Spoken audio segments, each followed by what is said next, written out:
देश भर में सरकारों की कोरोना वायरस से लड़ने के बीच राजनीति भी सक्रिय है।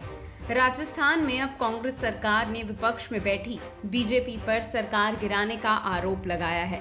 पिछले साल कर्नाटक और अब मध्य प्रदेश में भी कांग्रेस की सरकारों का बीजेपी पर सरकार गिराने के आरोप के बाद राजस्थान सरकार ने भी बीजेपी पर विधायकों की खरीद फरोख्त का इल्जाम लगाया है। मुख्यमंत्री अशोक गहलोत ने इस संदर्भ में कहा, राज्य सरकार कोरोना वायरस से लड़ रही है और दूसरी तरफ बीजेपी उसे गिराने का काम कर रही है, लेकिन इस सरकार अपना कार्यकाल पूरा करेगी। बीजेपी के नेताओं ने तो मानवता और इंसानियत की सारी हदें पार तोड़ दी है।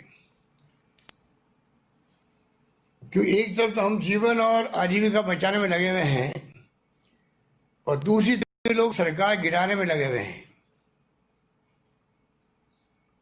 मुझे व मेरे साथियों को, मेरे मंत्रिमंडल के साथी है, विधायक हैं, कांग्रेस के नेता हैं, सबको सरकार बचाने के लिए संघर्ष करना पड़ता है।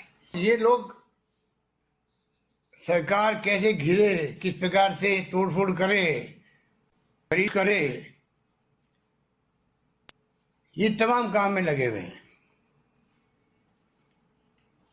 मैंने देखा बीजेपी के नेताओं को, मेरे वाजपेयी जी भी प्राइम मिनिस्टर बने थे तब ऐसी बात नहीं थी।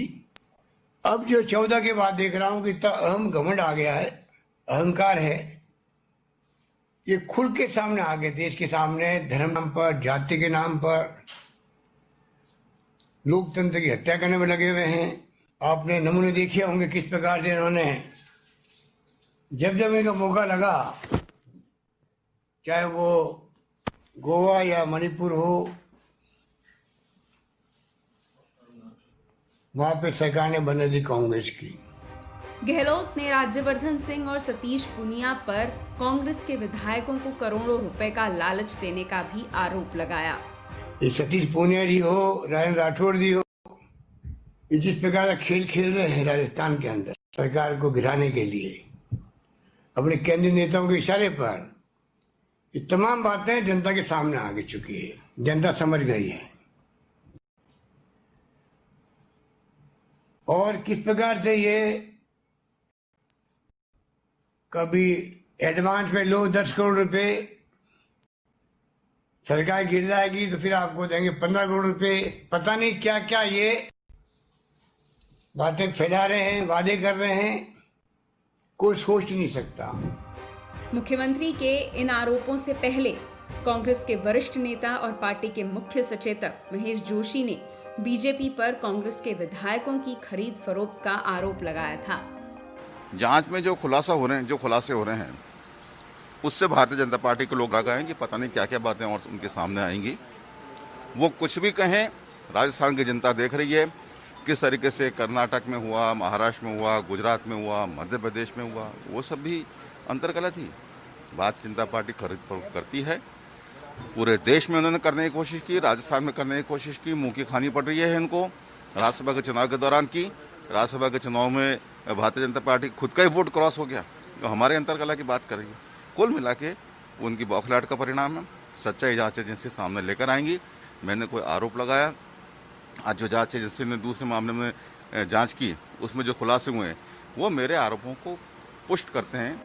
इस मामले को एसओजी ने संगीनता से लिया है, जिसके बाद 2 लोगों के फोन कॉल्स की तफ्तीश के दौरान उनके इस मामले में लिप्त होने की संभावना जताई गई और साथ ही कहा कि लोग भी इस मामले में संलिप्त हो सकते हैं।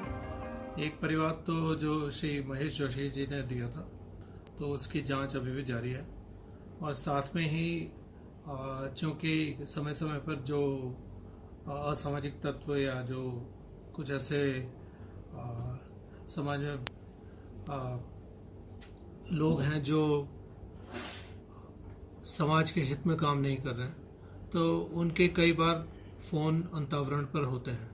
तो ऐसे ही 2 फ़ोन थे जिनके अंतर्वरण जो इंटरसेप्शन है, उनसे कुछ तथ्य ऐसे उजागर हुए जिनके आधार पर ये पाया गया कि वो लोग सम्मिलित हो सकते हैं और उनके साथ अन्य भी सम्मिलित हो सकते हैं। और अभी हमने 2 वो व्यक्ति और अन्य उनके विरुद्ध एक अभियोग पंजीबद्ध किया है और 47/2020 अंडर सेक्शन 124A IPC और 120B IPC में। हालांकि इस मामले में बीजेपी से जुड़े शख्स अशोक सिंह को गिरफ्तार किया गया है, लेकिन उनके बेटे ने कहा कि ये सरासर गलत आरोप है। राजस्थान में राज्यसभा चुनाव से पहले कांग्रेस सरकार ने बीजेपी पर सरकार गिराने का आरोप लगाया था, जिसे बीजेपी ने सिरे से खारिज कर दिया।